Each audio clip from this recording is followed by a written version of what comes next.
Sino rito ang mahimbing kong matulog? Very good. Sino naman ang putol-putol ang tulog?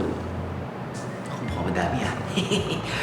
Ngayon, taas kamay naman ng mga gusto bang matulog ulit? Parang lahat yata tayo. Naku, mataas ng sikat ng araw sa labas mga kaaha. Kaya it's time to seize the day. At umaga, baon ko ang mga nakakagising na trivia tungkol sa pagtulog.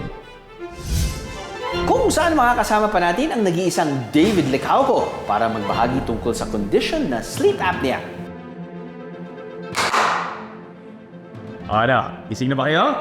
Let's do this.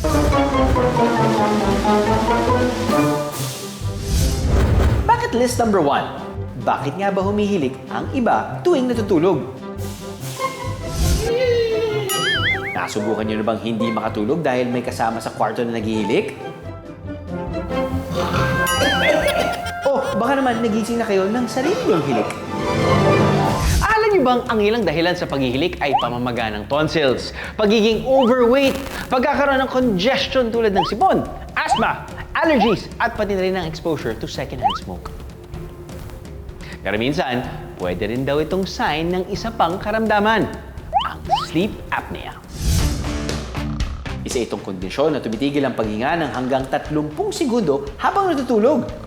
Kapag ang tao merong sleep apnea, no, may mga sintomas ito na maaaring makaapekto sa araw-araw na ginagawa niya. O, tulad na lamang no, nung paghihilik, pananakit ng ulo, daytime sleepiness, no, yung pagkaantok sa umaga. Pagka ganun ho kasi na inaantok ka, ang tendency mas irritable ka, mas hindi mo nagagawa ng maayos yung mga bagay na dapat mong gawin, hindi ka nakakapag-focus at the same time.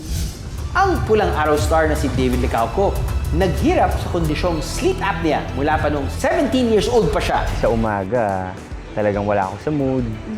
And then, hirap ako huminga pagkagising ko.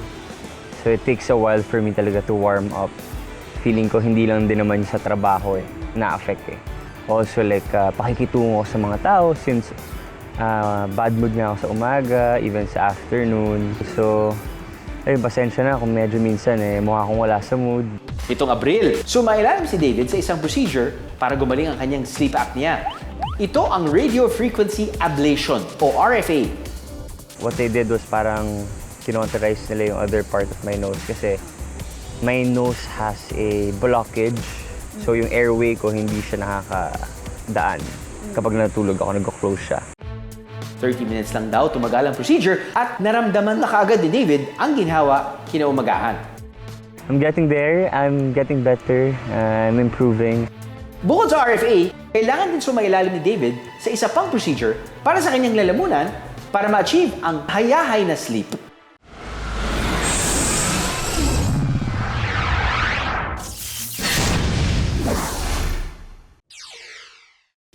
Bucket list number 2. Bakit at paano nananaginip ang mga tao?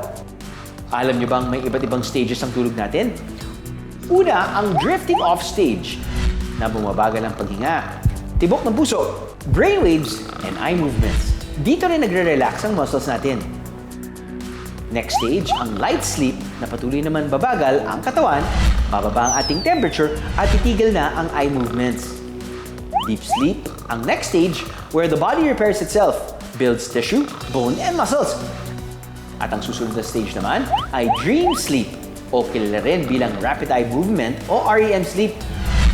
Usually 90 to 120 minutes after dozing off, bumibilis ulit ang eye movements, heart rate, paghinga, at tumataas ng konti ang blood pressure.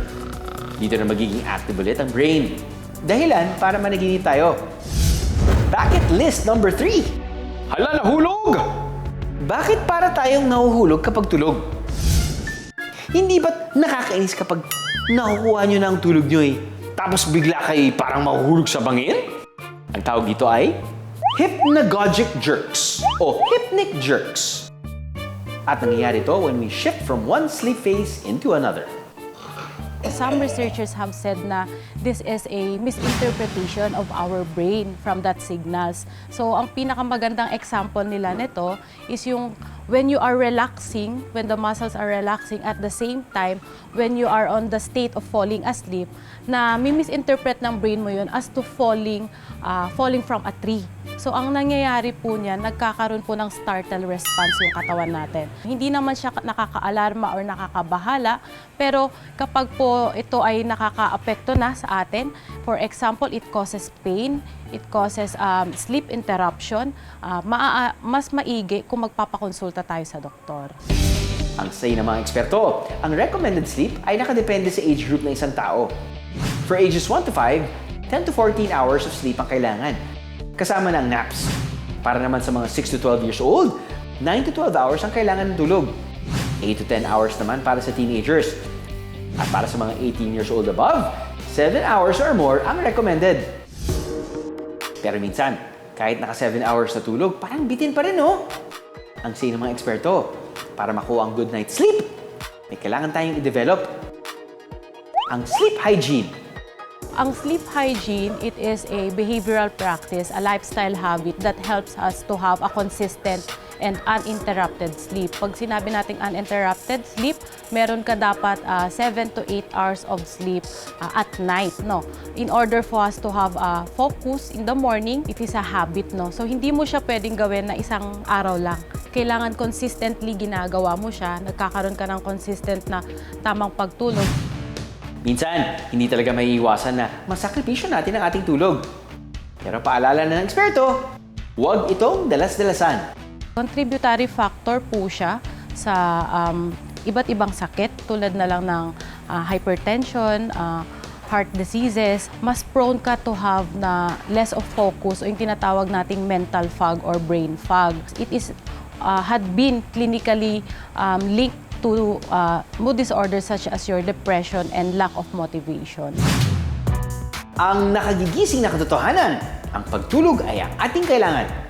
At malaki ang tulong sa ating kalusugan.